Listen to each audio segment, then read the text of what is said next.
కూటమి ప్రభుత్వం వచ్చినాక చిన్నగా ఒకటి చేసుకుంటూ వస్తున్నారు. క్రమేణ చేసుకుంటూ వస్తున్నారు సార్. ఇప్పటికి తల్లి ఓడి అమ్మ ఓడి పడది. ప్రభుత్వం ఏంటంటే ఇంకోటి ఏంటంటే రైతు అన్నదా సుఖీప కూడా పడాలి. కొద్ది వాళ్ళు కూడా ఇబ్బంది పడుతున్నారు. దాని కూడా తర్జన మధ్యన రైతులు నెక్స్ట్ రేపు 7వ తారీఖు పడదని చెప్పారు. ఇబ్బంది లేదు. కూటమి ప్రభుత్వం బాగా చేస్తుంది. తల్లికి వందలు అందరూ డబ్బులు పడ్డాయి, ప్రతి ఒక్కరికి పడ్డాయి. ఇబ్బంది లేదు. కూటమి ప్రభుత్వం బాగా జరుగుతుంది. నెక్స్ట్ ఇల్లు కూడా మేము మాజీ ఆయన జగన్మోహన్ రెడ్డి మళ్ళీ ఇంటింటికి వస్తామని చెబుదాం అనుకుంటున్నారు.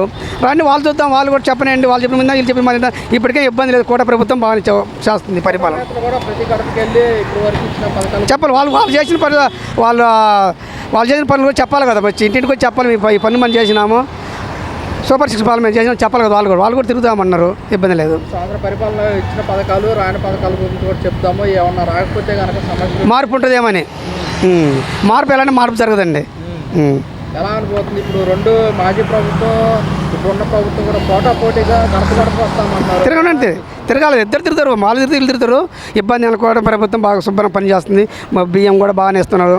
ఇబ్బంది లేదు. పింఛన్ కూడా బాగానే ఇస్తారు. పింఛన్ ఆదివారం రేపు ఆదివారం వస్తామంటే శనివారం ఇస్తుండే అక్కడ.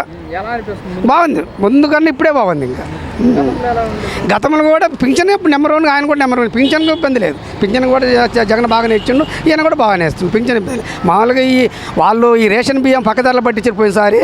ఇప్పుడేమో డైరెక్ట్గా మనం ఇంటికి వెళ్ళి అడిగితే బియ్యం ఇస్తున్నారు. ఈ పద్ధతి బాగుందంటారా? గతంలో పద్ధతి ఈ పద్ధతే బాగుంది. డీలర్ మేము పనికి పోయేసరికి రేపు పొద్దున వస్తాము అంటారా. మేము వచ్చేసరికి బియ్యం అమ్ముకునేది రాలేదు. మేము పనికి వెళ్తాము. మేము డోల్ డీలర్ మీ కాడికి వచ్చినాము, మీరు లేరు, మేము టైం అయిపోయినా అదే ఇంకా ఆ బియ్యం అమ్ముకునేది. ఇప్పుడు అట్లా కాదు. 10 రోజులు చెప్పాడు. 15వ తారీఖు వరకు బియ్యం అమ్మొస్తున్నాడు. కష్టపడి బియ్యం ఖచ్చితంగా 15వ తారీఖు ఇస్తున్నారు. బియ్యం ఆపుతుంది. మా బియ్యం మాకు అట్నే ఉన్నాయి. మరి గతంలో చూసుకుంటే వాలంటీర్ వ్యవస్థ అనేది వ్యవస్థ ఉండేది.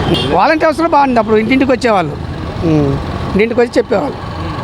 మరి ఇప్పుడు వాలంటీర్ వ్యవస్థ లేదు కదా, ఎలా అనిపిస్తుంటారు?